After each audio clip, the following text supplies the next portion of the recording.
Hey, what's up? My name is Ben, and I sing in Neck Deep. Cool. Thanks so Is that much. cool? Is that right? Yeah, yeah, yeah, that's awesome. You're about Cool. to embark on the Dumbstruck Dumbf tour in Yeah. Australia. What are you most excited about for this upcoming tour? Um, Honestly, being on the road with our boys and state champs, like they are Yeah, truly some of our best mates that we've met in our time doing this. And one of our first ever tours we did with them was in Oz, and like we proper bonded over that, like proper road trip vibes, and just like yeah, just really got to live our lives, went cliff diving and doing all sorts of crazy shit. Ryan has been talking about skydiving, so cool. maybe we'll get to that. But honestly, Oz is one of our favorite places in the world. Like both Oh, for the people and the place, just like so beautiful. And so, yeah, just stoked to be out there. Like even if the shows are shit, I'm stoked to just be out there. They won't be shit. They'll be they amazing. But won't be. No. yeah, they're like I think they're nearly sold out. Most of them, they're like doing pretty well. So yeah, stoked. Yeah. Easy. Oh, awesome. And do you have any, you just basically touched on it a bit there, but do you have any special memories from the last time you were in Australia? From the last time, I remember actually, yeah. We landed, I think, like pretty late, but we were all like super jet lagged, so we just ended up going out in Melbourne to hold on, I'm pretty sure it's like some crazy rock bar. Like Is it Heartbreakers? No, not Heartbreakers. I think Heartbreakers rings a bell, but Um, it's just like a dive bar type vibe. There was like a gig on upstairs. It was pretty sick. yeah, But that was just a sick night out. It was just a sick night out. So that was the last time we were out there. That was great. And yeah, that's the one that sticks out mostly, just because like we're not really huge party people, but the fact that we yeah, landed and everyone was just like, "Yeah, let's fucking go," and like just yeah, just became Aussie immediately. It was great. yeah, So yeah, that was a good time for sure. But yeah, the shows last time were sick as well. The shows were like a big step up. I feel like. yeah, Um, I think they all very closely sold out, and I yeah. think all around 1,000, if not more. I think Sydney and Melbourne was quite a bit more. So yeah, just seeing the growth, excited for the growth, and was remember just being stoked on it last time because I think last time we hadn't been. It was the first time over since before COVID, so it'd been a hot minute, and Yeah. we were like, ah, shit, oh, we haven't like neglected ours too much, but you didn't forget. It was all good. We came back, and it was No, like we never left it. It was great. that's right. You guys do have a huge fan base here. I could talk to any one of my friends and ask them if they know you, and they all say yes. Like, yeah, you're Sick, huge. awesome. Thank you. Sick. Of That's good to course. know. Yes. And this is a big year for you guys. How does the self-titled record feel different from your previous work? Um, good question. I mean, in a lot of ways, it's pretty different, but in a lot of ways, it also felt pretty similar. Not necessarily sonically, but in the way that it was made, it felt very similar to how we made our first couple EPs, which was nice. It was nice to be at home making a record and to be self-producing it and stuff. And so, um, I think in ways where it's similar, like the process was similar. It's just 10 years on, and then so we'd evolved as songwriters and evolved as a band. And so I think applying all that experience that we gained over the years and going back to our roots with it is it ended up with ultimately what was, in my opinion, is the most like neck deep Yeah. record that we could have written. There was no other influence. And so Yes. yeah, it was purely a neck deep record. So I think that's the cool thing about it for us. Yeah. And so you guys with this record as well, you went back, was it recorded in a warehouse and you really had control over everything? Yeah, we started Yeah. doing it in LA, and about halfway, two-thirds into the process, we were just like, this is not the record we want to make. Yeah. And the songs weren't that different, but it just wasn't sounding right. And there was a few like corny things that were just like we weren't stoked on, and we were having trouble trying to like negotiate that with the Yeah. person we were working with. And yeah, tough decision, but it was like, all right, let's waste 50 grand and go home and do this at home and Yeah. set up a studio. And but it turned out to be the best thing Worth for it. it because we made the record that we wanted to make. So you That's can't it. you That's can't it. overstate that enough. I think it's a Yeah. trap that a lot of bands fall into. They sometimes let a producer sort of define their sound from, and it Yeah. may or may not work. So No, that's it. I love it. I love that you've gone back to your roots and it worked. I think it was the best Mm. decision, like you said. Yeah. Um, if you could create a dream collaboration with any artist, living or dead, who would it be? Oof. Oof. Oh, fuck. It's tough. Yeah. Living or dead? I mean, living, I would go for Jeff Rosenstock personally. I loved his last records. I loved the records before that. It's actually in Australia, actually, that I discovered him. My Spotify spat it out at me, and I was like, "Damn, this is actually like so what I'm about." Like, yeah, punky, indie, fast, naughty, political, fucking experimental at times, and yeah. So Jeff Rosenstock, I think, as a songwriter, as a musician, I just think he's so talented. I just think he has a vision that not a lot of other people have, and yeah, just a lot of respect for him. He's someone that I'd love to work with. So Jeff Yeah. Rosenstock for me. Oh, cool. We're going to pray for that collaboration then. Yeah, same. Me too. Yeah. um, as a band from Wrexham, Wales, do you think your hometown influenced your sound or lyrics in a particular way? Hmm. Lyrics maybe. Yeah, I Yeah. think lyrics. I think the sound is inherently is kind of an American sound. Even though a Yes. lot Yeah. of our early stuff was sort of hardcore, post-hardcore influenced. So maybe in ways you could say that that came from our local scene. But I think lyrically, yeah, it's a lot of like a lot of underdog themes. You know what I mean? It's kind of I think we make music for underdogs a lot of the time. Maybe like um, I think we make music for everyone, really. Whether you're a cool fucking with it kid or whether you're a little bit more reserved, a little bit more shy, maybe not so up on things. I think we make music for everyone, and definitely like to sort of write music, yeah, write music for underdogs, and that's the town we're from. Like, it is an underdog town. Like, it's been so overlooked for so many years, and often maligned by the places around it, and by the UK in general. They would hear where we're from and be like, ugh. Yeah. But we always knew that there was a charm to it, and it's kind of the same with us. I think, I think some people might, I say a lot of people really love our band, but then some people might not really get it. But that's kind of the same thing with our hometown. Like, if you get it, Yeah. you get it. If you don't, you don't. And yeah, and our attitude has always been very firmly one that was rooted in our hometown, which is like, love us or hate us. Either if you love us, then hop along, come along for the ride. If you hate us, then kick rocks. Like, we've Yeah.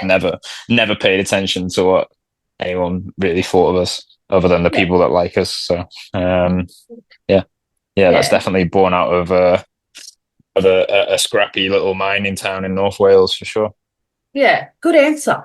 Um, and pop punk has evolved a lot over the years. How do you see Neck Deep fitting into the current landscape of the genre, and where do you think it's heading next?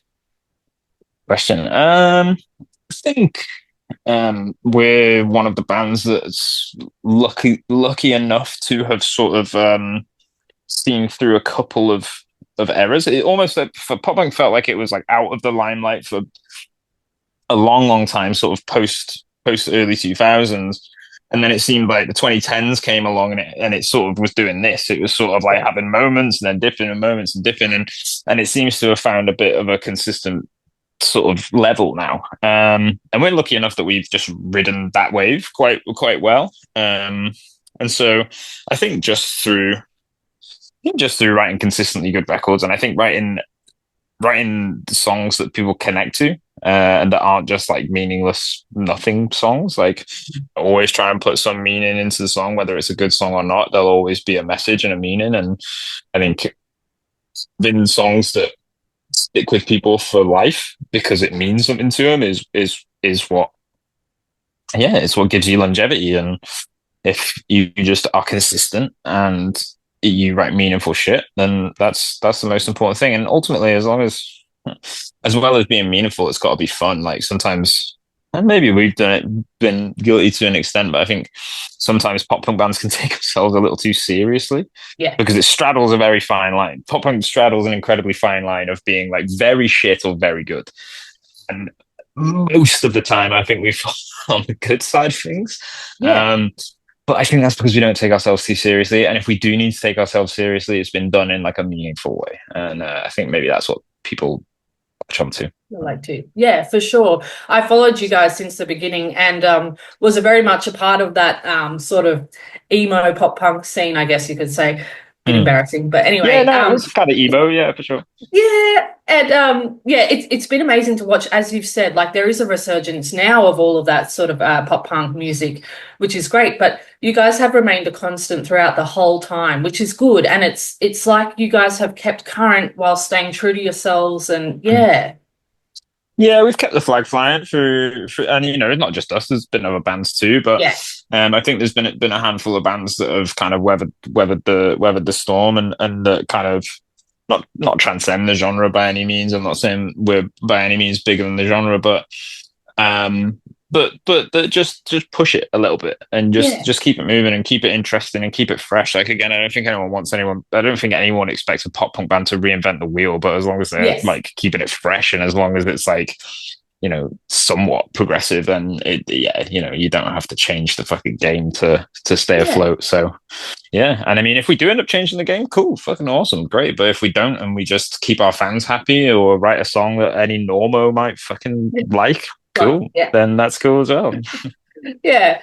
And you're in the band with your brother. What's that like at times? Is it always easy, or do you guys fight sometimes? Or We fight sometimes, but it's usually constructive, and yeah, we fight in like in a way that maybe is necessary in the sense of like, you know, if one of us is maybe acting up or not having the best day, like we can communicate with each other by like being compassionate with each other and like being there for each other, or we can fucking get at each other and be like, fucking snap out of it. Like, what's your problem? yeah, Snap the fuck out of it. Especially me. Like, sometimes I need fucking, like, my brain is just firing on all cylinders constantly. So sometimes having my brother there to be like, fucking wind it in a little bit is like, yeah, all right, yeah, maybe I should. But we're quite yin and yang, but also very similar in lots of ways. Like we're really good friends as well as brothers. Like we grew up doing this shit together. And if I didn't have Seb growing up, like I yeah. would not have been able to do this. Like if it wasn't Seb, the band wouldn't be about. Um, and so we've been there with each other like kind of the whole way. And yeah, there's just a lot of trust and a lot of respect there as well. And yeah, we can go at each other without like taking it too personally, and especially maybe when the other band members don't maybe want to tread that line. Like Mhm. being said, I have no issues with doing it really, and generally Yeah. tend to respond well to each other. So it's good. Honestly, the setup of the band now, and especially since Seb joined, when Seb joined, it felt like, yes, this is, you should have been in the band from the start, Right. really. It is what it should have been. So the fact Yeah. that he turned around out of nowhere a few years ago and was just like, I'll do it. I'll play bass. I was like, the fuck? That's crazy. So Yeah. yeah, stoked. I was stoked. Oh, wicked. Yeah, it does. I think we all need someone that can rein us in at our Yeah. worst moments. So yeah, Yeah. that's Yeah. awesome. And what new music has really impressed you at the moment? New music. I've been listening to Anxious and One Step Closer recently. I know Anxious got a new record on the way. Scowl put out a song a couple of weeks ago, maybe a couple of months ago now that pretty excited about. There's actually like a ton of new bands that I'm super stoked on. I probably have to flick through my Spotify a little. Oh, Origami Angel. Oh Origami yeah. Angel is sick. Like really stoked on them. I think they're a super interesting band. Like really cool blend of like a lot of different genres and do it very uniquely. So yeah, they're maybe the ones that like spring to mind. Yeah, they're maybe the ones that spring to mind. Yeah, awesome. Scowl, Origami Angel, Anxious, One Step Closer. Yeah. Good Oh, choice. Koyo as well. Oh Koyo is good. yeah, yeah. Wicked. And finally, last question. What song off the new album is your favorite? We Need More Bricks. Easy. Yeah, Yeah. yeah. Yeah, I love that song, man. Yeah, it's perfect. I think we really nailed the message with that. I think it's like it's kind of on the nose, but it's not too on the nose to the point where like it's corny. And it just has a good energy to that song. Like I feel like you listen to that song and it just immediately pumps you up. And yeah, and I think it's just an important message. And it goes off live. It's like one of our best live songs. So yeah, I'd say Bricks. Bricks is probably my favorite. Wicked. And sorry, second last, well, no, Ah, last question now. Is there a song that you ever get sick of playing live of yours? yeah. There's a few. There's a few. Um, yeah, I mean, yeah, but a part of me kind of got to a point where it was like, I'm fucking over this shit now. Yeah. But I miss it a bit now. We had to put it away because it was Yeah. like, there's a few songs that maybe run that risk. Like Kalimar is another one where like love that song goes off really well live, but we've just played it a lot. Like we've played it a lot. And there's just a few songs, even songs like December to an extent, like we'll never not be able to play that song or we'll never Yeah. not be able to drop that song. But there are times where it's like, yeah, I've played this probably 500 times live now. Yeah. But no, I think we have a solid set list. Like we have a good amount of songs that like we have a good set list to the point where like every song has its moment and has its place. And so December and stuff like that will always kind of be in there. And we'll even Yeah. bring a part of me back every now and again as well. Yeah. Oh, good. I think it's fine if you guys have a little break from some of those songs, just as long as you play them when you're here in Australia, then that's all good. Yeah, Yeah. don't worry.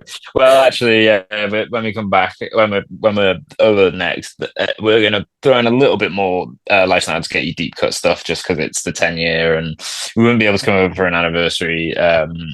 anniversary like tour or anything like that. So we'll throw in some lifestyle to get some extra lifestyle to get you shit. I think that's the aim.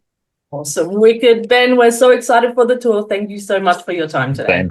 Same, no Thanks. worries. I'll see you soon.